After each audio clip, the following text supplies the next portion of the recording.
Hello, welcome to Free Will, Science, and Religion. I'm Chandler Klebs, and I'm here with Mitch J., Jamie Soden, and David Joseph.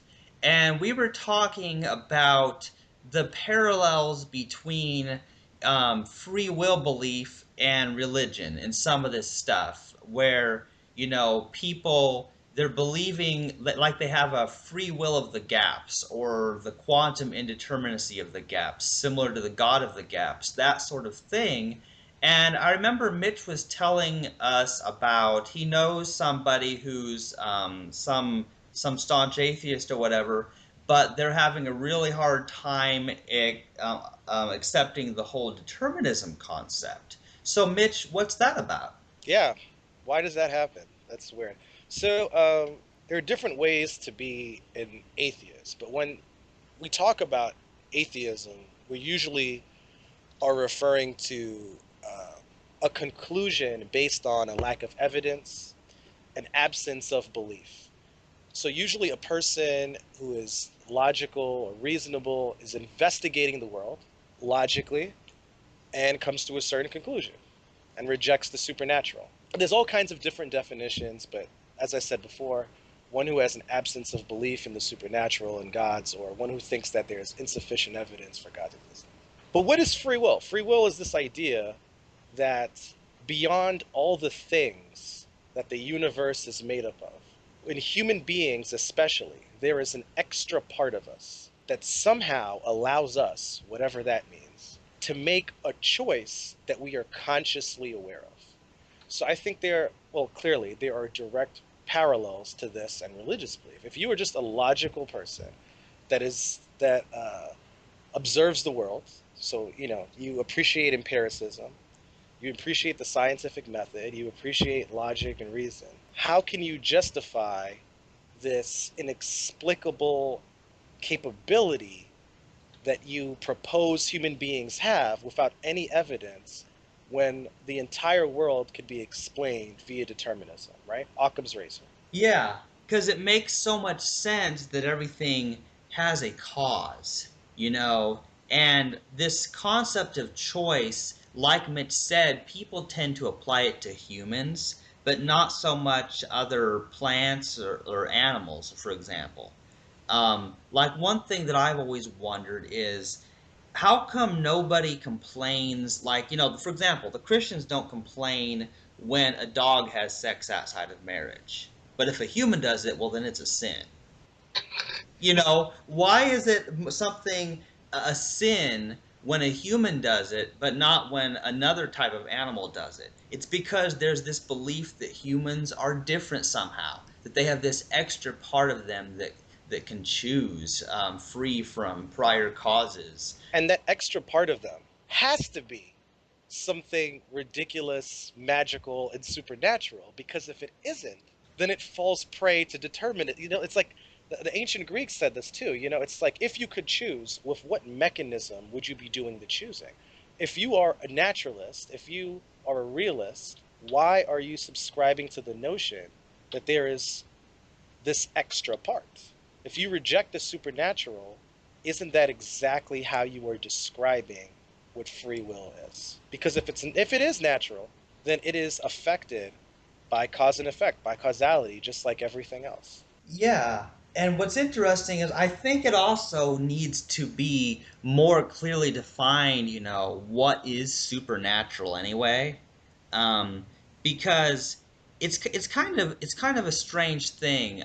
Take for example, people like they talk about foods being all natural, and well, here's what's funny about it is that find something that's not from nature, and then you have something that's unnatural. you know Yeah, exactly. So that's the common rebuttal, right? It's, the existence of the supernatural. It's been said before that if we could verify a supernatural thing, it would be natural. yeah. Because if magic existed, we would try our best to analyze magic and try to figure it out, try to figure out how to reproduce it. We would use the scientific method and analyze the hell out of it, and we would say Exactly. it is natural. Are Ev- David and Jamie still there? Actually, yeah, I think We're they're still still here. here. okay. You guys are doing a good job. Yeah, yeah, we're just having so much fun here. But yeah, basically what Mitch was saying is if we understood magic and learned how to use it and reproduce it whenever we wanted, it wouldn't cease to be magic. It would cease to be a mystery. Right. Yeah. I would like to see more people being a bit more skeptical of the claim of free will. That's what we don't seem to see, even in places like the atheist communities and stuff like that. You'd think that they would be skeptical of pretty much everything, but Yeah. quite often the free will seems to just fall between the gaps. Yeah, and another thing that's important to point out is that there's so many people who believe in true randomness, indeterminism, and they try to say that some things happen for no reason at all. And that is basically it's an unfalsifiable claim. There's no, but it's untruifiable, if that's a word. There's no way to verify and prove that something didn't have a cause, because science is all about proving what causes what through experimentation, repeatable results, same cause, same effect. Exactly. And the thing is, many atheists, when they're defending their stance, when they're arguing with religious people, they appeal to Occam's razor, right? The idea that if there are competing hypotheses, the one with the fewest assumptions is the one you should take. But they do, but some of these same people don't notice that they're not using the same kind of logic when it comes to the issue of free will. The entire universe can be described without free will. So why are we injecting free will into this model? Chandler, what do you think about some people who some of them are scientists, some are not scientists, who try to use quantum phenomena to justify why it's possible that human beings have free will? Well, the simple and straightforward explanation is that these quantum particles that are too small for us to see, that we don't even know are there, we can't be in control of. So we're still not in control of what the quantum particles are doing, and that's what we would be required to try to use those particles to justify free will. Yep, absolutely. Furthermore, the argument against free will is not something that it's an a priori argument. It doesn't require physical evidence, right? So like we use anecdote. So we're trying to spread this message. So we use anecdotal evidence to help people understand the argument, to help people overcome their biases. But the root of the argument is a logical one. It does not require evidence. My background, as some of you might, is in mathematics.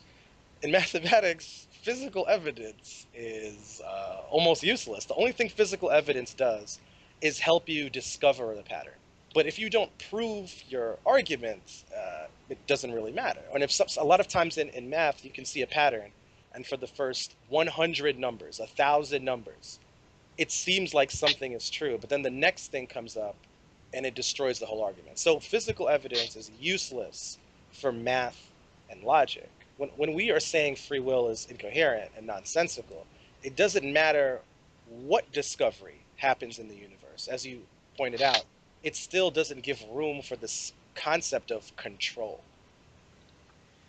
Yeah, and what's very interesting is the whole concept of control is a very bizarre thing, because what do you control something? What's the basis upon that choice? Like Sam Harris said, what would influence these influences? More influences? Exactly. you know it's very funny when you look at it from this point of view. And think about, when you think about logic is kind of a weird thing, because I know this guy who tries to claim that logic is supernatural. He Yeah, he claims that it's not physical, it's immaterial, or something like that, and so it's not subject to the laws of physics, therefore it's outside of space, time, and causality, and so determinism is false. And isn't it ironic that he's trying to use logic to defend his argument against logic? Exactly, Mitch, exactly. And scientists like Michio Kaku, they try to, use quantum indeterminacy to defend free will, and he doesn't explain how we can control um, the chemicals in our brains and stuff, and he seems to forget every decision we've ever made in our life has been based on some prior experience, like food that you've tasted or languages that you speak and all this stuff. It's all learned. How would you know what food you liked if you never tasted it before? Exactly. And a funny thing is, I mean, we all are determinists, right? But the truth of the matter is, even if I conceded that, okay, I'm not exactly sure whether the universe is deterministic or not. Hmm. How could we, in what universe could free will make sense? So some people go, okay, well, what about randomness? What about acausality? What if we have a universe like this, like this, like this, like this? Doesn't matter. No matter what kind of universe you can imagine, no matter what universe you come up with, you still can't give meaning to the word control. So I think I've used this example before, but suppose someone were to ask you, what color is the number two? Right? That it's incoherent. It doesn't really matter what attempts you make, what lengths you go to. You can't make sense out of that because it's not a sensible thing. Even if things could happen without a cause, whatever that means, that does not give room for control. Mm. Right. Because here's the deal. Control, what's interesting, for example, I think control is kind of a meaningless concept, but here's what I think people mean when they talk about control. What a lot of people are really meaning is they feel that they're in control if they're doing what they want.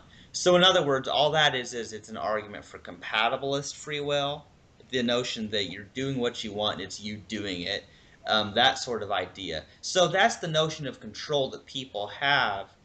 But the reason that I find it meaningless ultimately is what is controlling you and making you control the events in the way you do. Yeah. I mean, going back to the original topic, and now we've gone full circle, right? This is good. Okay. So, Yeah. uh, compatibilists are like moderately religious people that are clinging on to the best parts of their faith. It's like they're using all their intellectual efforts to try to salvage something. And I don't even know if they know why. Maybe it's because they're afraid of the consequences. They're afraid of how the universe of what effect it would have on society if people honestly investigated this issue and came to the conclusion that, yeah, determinism is true, free will is false. Yeah, they have this fear, and we've talked about this on many of our episodes about this fear. Like, just like there are people who say, well, if everybody quit believing in God, then they would all go around murdering and raping each other or something like that, which I don't see any reason to think so. And then they say the same about free will. They say if people quit believing in free will, well, then all chaos would break loose and everybody would kill everybody. And I'm like, well, wait just a minute, aren't people doing plenty of damage and killing and all sorts of violence, and claiming that they're doing it of their own free will? Yeah, also, even if that were true, which it is absurd, it would require a lot of evidence to indicate that, even if that were true, that has no standing on the logical arguments that we're debating. You can't use the consequence. You can't use your fear of the consequences to influence you, to give you a bias and prevent you from coming to the logical conclusion. And this is what I think Daniel Dennett is really, really guilty of. He wants to salvage some kind of free will, even though he's admitted, he's basically saying free will doesn't exist, but it does. Yeah, it's kind of a strange thing.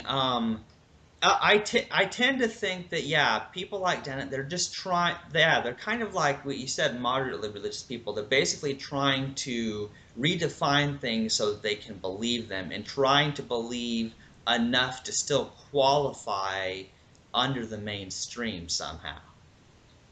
I Yeah. mean, for example, what I think, like, for example, I tend to think that people want to agree with the majority on any issue. Like, let's say that there's a political issue, that people are fighting over about, whether it's about gun control or immigration or some foreign policy or the military or gay marriage or abortion or just whatever the issue may be.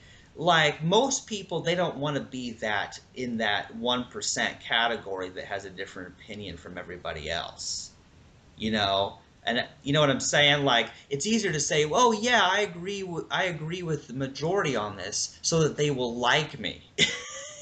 Yeah, I mean, there's peer pressure, conformity, things like that. Certainly, I think most people want to be relatable to everyone else. It's not that they don't want to be exceptional, but they definitely want to at least be like everyone. So take that. I mean, that's what courage is about, right? I mean, courage is about uh, saying what you believe is true, even if the consequence, or doing what you think is the right thing to do, even if the consequences are incredibly negative. And most people are not courageous, which is why the word exists. Well, yeah, Courageous, right? and I think Mitch, you mentioned that you were more like morally like a deontologist or something like that. I Like am a about, deontologist. Yeah, yeah, like is an action itself right or wrong? Something like that.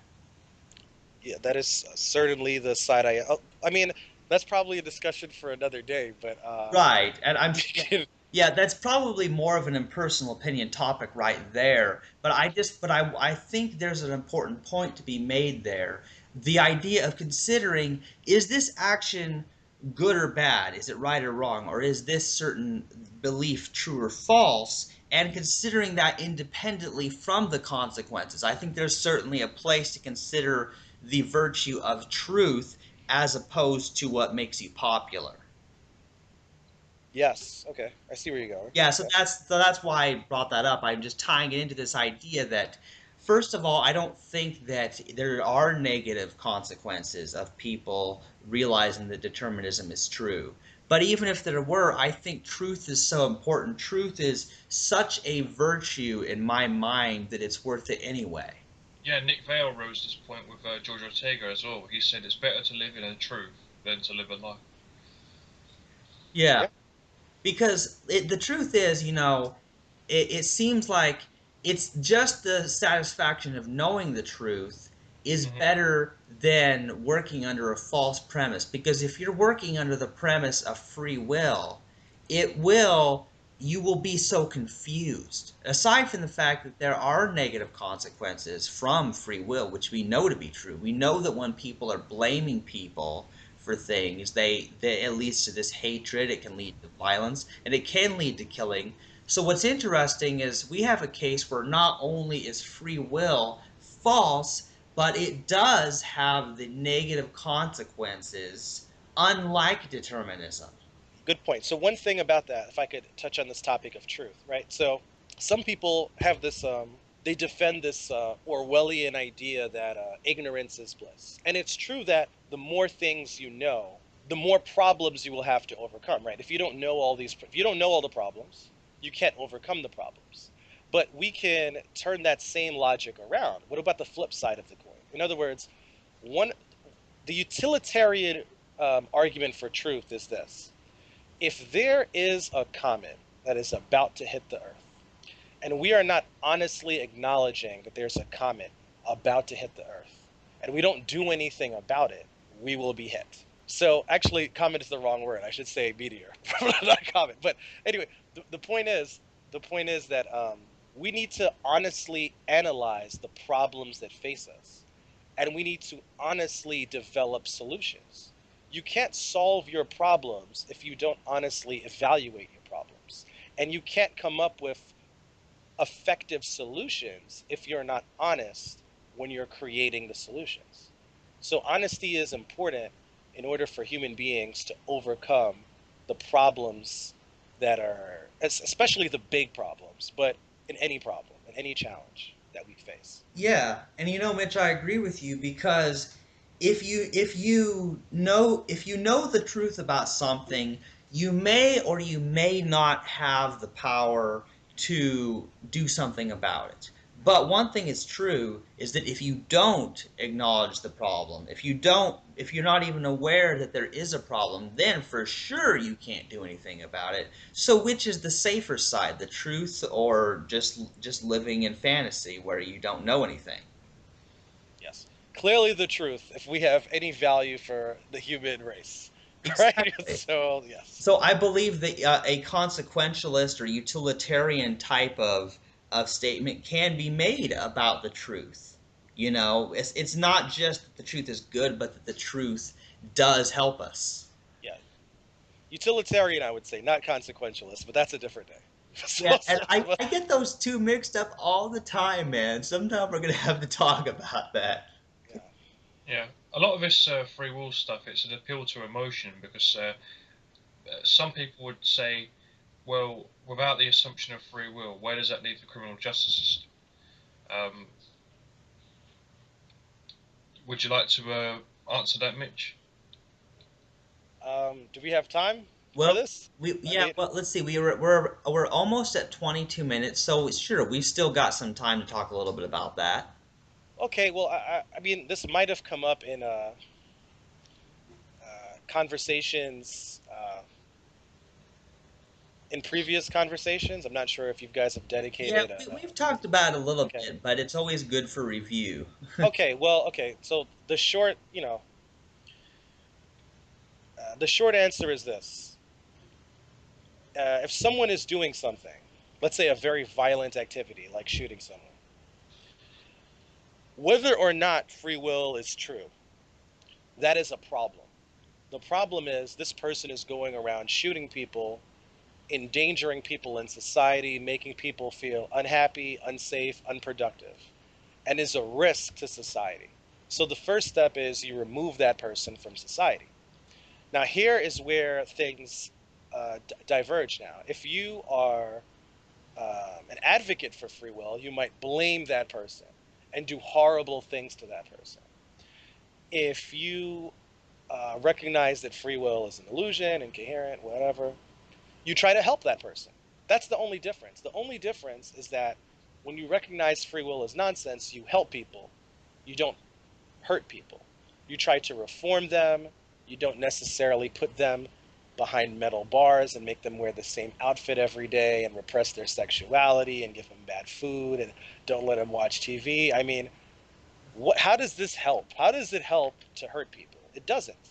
It helps to help people. So some people, uh, are fearful. The Supreme Court, in fact, has said in the past that free will is necessary for our legal system. Well, I can't speak in the UK. I'm in the US, of course. It's necessary for the US legal system, the justice system. When really what they're talking about is voluntary action or freedom of action. There's an idea that uh, once you once you think you want to do something, you do the thing that you wanted to do, and you're satisfied in the fact you did it. That doesn't mean you could control yourself. Like, so you wanted to get chocolate ice cream, you got chocolate ice cream, and you feel you are the person who wanted and obtained the chocolate ice cream, right? So that's like a freedom of action thing. That's a voluntary action. But that doesn't mean you had control over that original urge to get the chocolate ice cream, or that you had any control in the mechanistic processes that allowed you to physically get the chocolate ice cream and eat it. I love it when you're talking about this chocolate ice cream thing, man. This is funny. I like chocolate. Yeah, Do, I can tell, Mitch. I can tell Mitch likes chocolate the way he's talking about this with such enthusiasm. But, but how do you basically, feel about pizza? well, yeah, and yeah, Mitch, we had another guest on this named Ronnie who she thinks that she can choose to not like pizza, but we know better. But yeah, the difference between the concept of free will and freedom of action is, I think, a very real distinction because I've seen it mentioned before that compatibilism really amounts more to a freedom of action, not free will. They're calling it free will, but it's really more like freedom to act on what you want to do, Right. which is what we all want. That's the only kind of freedom worth wanting. And I disagree with Dennett because it's not the kind of free will worth wanting, because your will's not free. It's just about whether you're free to act on what you already will. You just can't change your will, because if you could will yourself into willing something else, then I guess you would have some sort of free will. But then what would cause you to will yourself to will something? I agree. I might be about to use some very harsh language, but I think compatibilism is dishonest. I don't think it makes any sense whatsoever. It's like I don't really see it as a back to the topic right at hand. Yeah. I see it like a belief system. It's like a religious belief. It is not. I don't think there is any merit or logic to it whatsoever, and I think it only takes a few moments to realize, even if you haven't really made up your mind about free will. I don't think. I think you could still be trying to investigate the issue of free will. Maybe you haven't come to a conclusion yet, and you should still be able to see why compatibilism is just a word soup. Yeah. It makes I, no sense. I highly agree, Mitch, because the problem with compatibilism is that it basically allows anything that is doing anything to have free will. So you could, for example, you ever have one of those times where something goes wrong in your toilet and then it flushes of its own free will?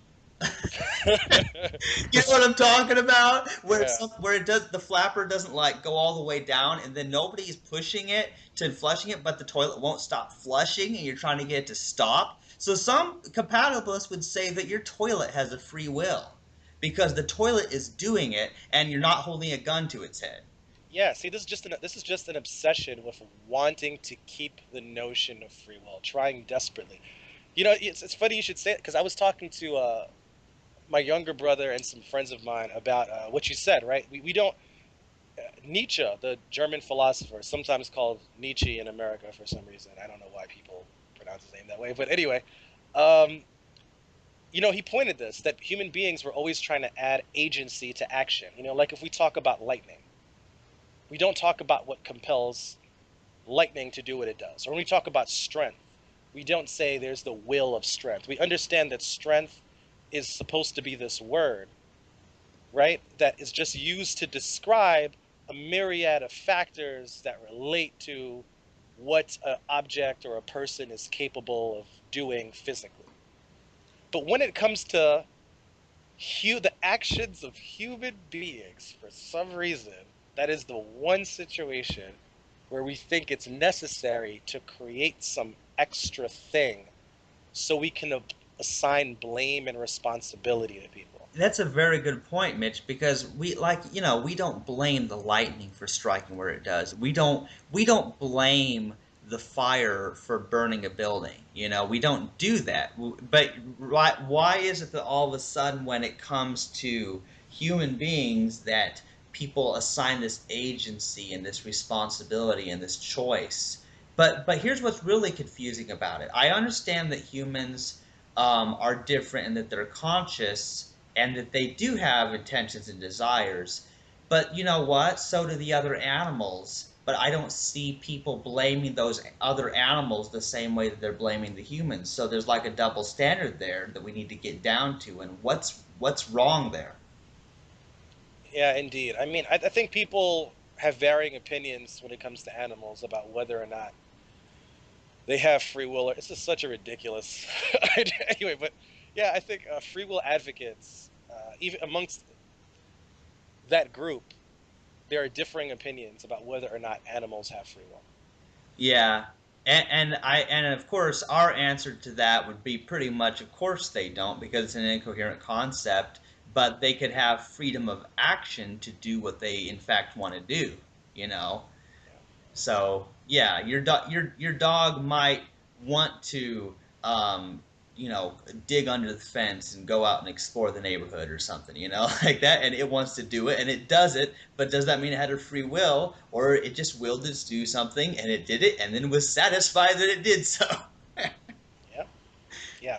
Yeah, okay. We just passed 30 minutes on this, so I probably should end this episode, but guys, this has been great. We've covered so many topics. So okay, you've been listening to Free Will, Science, and Religion with Chandler Klebs, Mitch J., Jamie Soden and David Joseph, and we've talked about responsibility and blame and religious belief and compatibilism and all sorts of amazing things. But the most important thing to remember is that free will is down the toilet.